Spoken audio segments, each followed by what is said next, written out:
what is the yellow stuff? Read this up here. Matthew, we don't understand what you're telling us. Matthew, what is the yellow stuff? Yeah, the ones on the nest on Miss October. We were the ones on the October? They were so flippy. I loved them. They were so flippy. Now they're all gone. So they had a different kind of buggy in October? What was it, Matthew? I don't know. Now the flippy stubborn. Was it a bench buggy? Was it at this Home Depot? It was. Or another Home Depot? It was at this home. Are you sure? I don't know when we've been to this Home Depot. Oh, I think I brought him, but I don't remember putting him in a It buggy. Well, just was. hold my hand. Do you want to get in the basket and walk, or do you want to walk? I just want to walk. Yeah, it's starting to rain more. Let's go across the street. I'm so excited I could pop a tire. What are you excited about? Mystery eater, of course.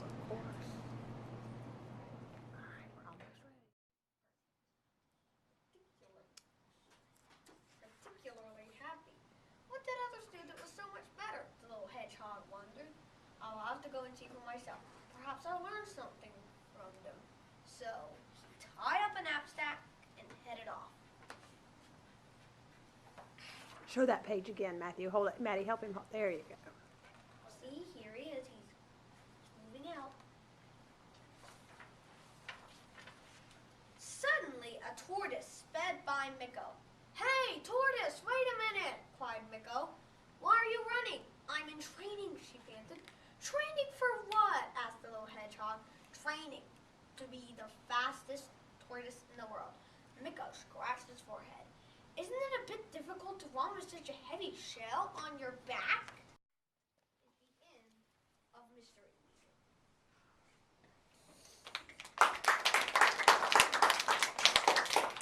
Matthew, you're going to have to come back a lot. You're a great reader, man. You are a fabulous. Did y'all hear how he read with such enthusiasm and inflection in his voice?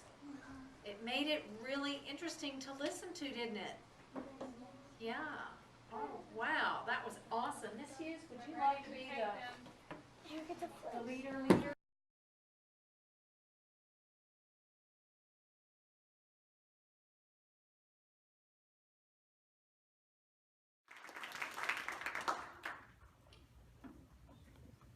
Hello everybody, my name is Matthew Plunk and I'm here to share my experience with autism. I will begin by delivering a brief autobiography. I was born in Colorado to a pair of math teachers who to this day are my biggest supporters. I then moved to Virginia where I obtained a wonderful sister and an autism diagnosis. Ever since I've been in Georgia, I have been experiencing multiple different sorts of therapies: physical, occupational, psychological, service dogs, and currently I am on medications which regulate both my mood and my impulsivity. I was at first very, very hostile in therapy toward my family, and then I sort of became warmer toward them through homeschooling and a special needs preschool. I actually never attended a formal kindergarten. That is why in 2008 I was applied and accepted into the Lionheart School, a special needs school.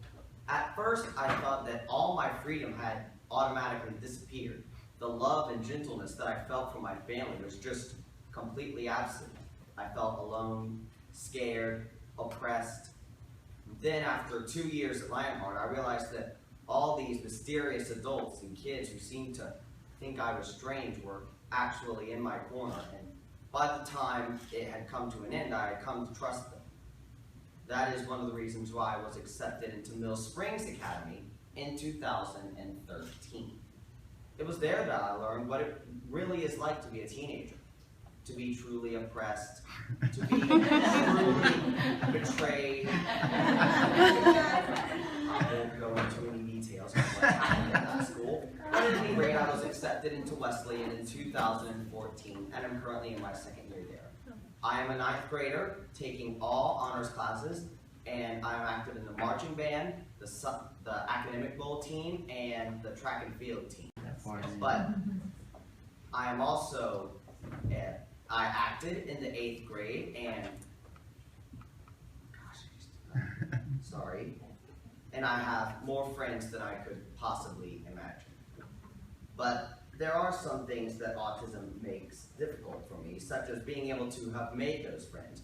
So the main strategy that I've used is mainly drifting between different conversations.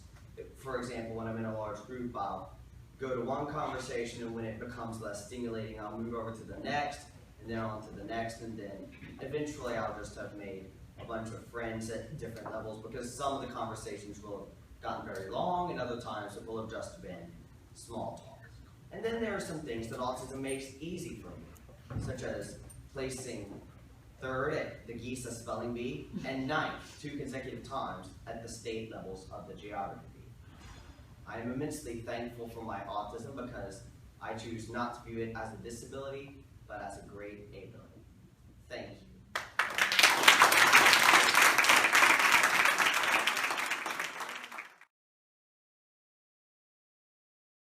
Does anybody have any questions? Any questions, anybody? None? Okay. Yes, Chase. How did the service dog help you? The service, that is such a good question. I am actually one of the first people ever to have received the service dog for autism, and essentially what it did was the immense weight of the dog would serve as a tether so that when I got really intense or impulsive, I couldn't get more than 2 feet from the dog because its immense weight would simply arrest my motion.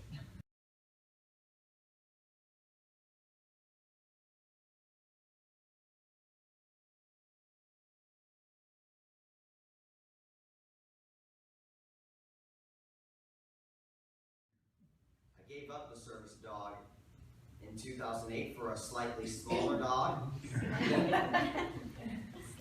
And then I finally gave up service dogs and switched over to medications completely in 2010. Any other questions? Yes, Dr. Ramsey. Matthew, what do you like best about your autism? I think what I like best about my autism is really the way it allows me to think. The reason I am so good at geography bees and all that stuff is that, ask me a question about geography. What's the capital of Outer Mongolia? See, I can just simply visualize a map of Outer Mongolia and I can provide you the answer is Ulaanbaatar. Wow.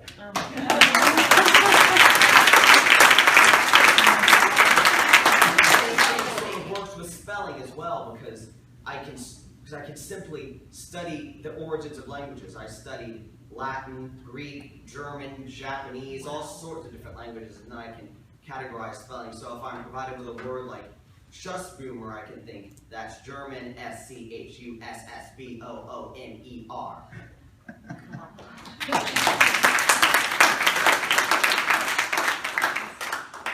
other questions?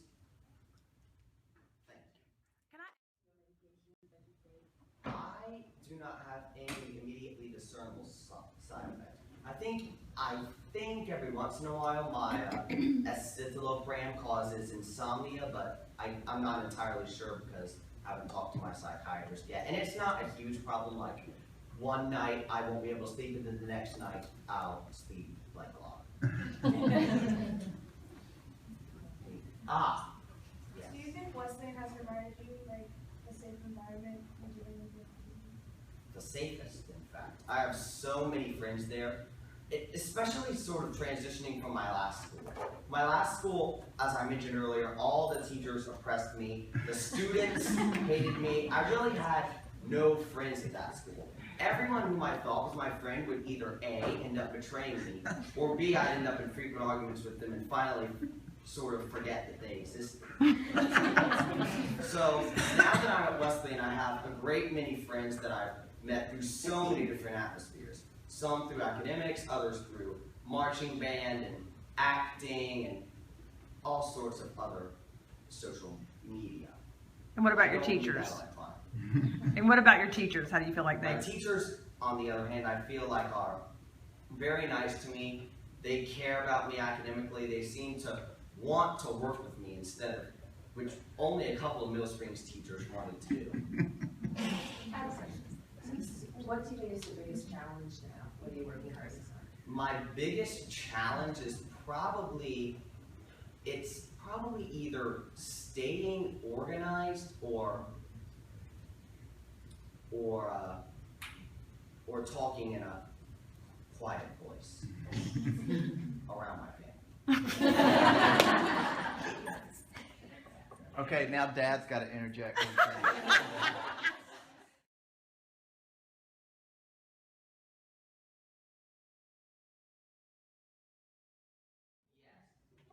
What brought you? What brought me here? What do you mean? Like, why did you come here? Why did I come here? Because Dr. Ramsey and Miss Meisner invited me here. He's also a Kids Georgia member and has been almost since the inception of the group. Yes. And we invited Matthew here because Matthew is exactly the kind of person that we want to tell us really how we should be doing our research. And so I hope that Matthew will come and see us again and again, and he will always be welcome in this building. Thank you. Matthew, tell them what you would like to do when you get older. I'm really not exactly sure what I would like to do when I would get older, but I've always thought about going into a STEAM job, and it sometimes varies. Sometimes I feel like becoming a drummer, other times I feel like becoming a doctor or even a lawyer, maybe at sometimes I've even thought about becoming an engineer. You. My question, how old are you, Matthew? I am 15 years old. At 15, I mean, clearly at 15 there's not much, future or professionalism as you just talked about that you'd be thinking of. But with your acknowledgement of the fact that you have autism at a younger age versus your 15 age now, and all of those children who think about their future, has your schooling, your therapy, your training, has that given you a better vision and a better hope for being able to facilitate in a more professional environment versus what you may have felt isolated prior to? I would say yes, very much so. Like, do you feel you'll be comfortable going to college, working a job with other I've people? always wanted to go to college and work in a professional environment. Do you think that increased that comfortability by the meds, by the therapy, by being so involved in the scientificness that's available to you with the disorder? Do you feel like that is what really molded that hope and that enthusiasm for that? Actually, no, it's not. I started taking an intense interest in animals when I was a young boy, and I started learning about these people called scientists or zoologists or herpetologists who study these animals. And later as I started realizing what the internet can do, I started looking up other things like countries and world histories and ships and different movies, and I soon started realizing all that the world had to offer, and that's when I started sort of getting into this whole mindset of I want to do some professional job.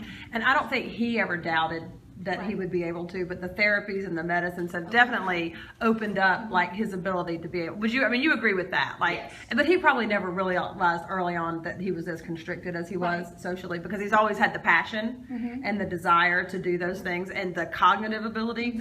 But I mean, those things have, the difference in him now and when he was 6 or 7 is staggering. So the impact of the science was impressive. Incredibly. Anyone else? I just want to say thank you Yes. for sharing your story. And I think you're one of the bravest people I know. And you are a walking example of the work that happens here at Marcus and why they work so hard to research. And you certainly exemplify that autism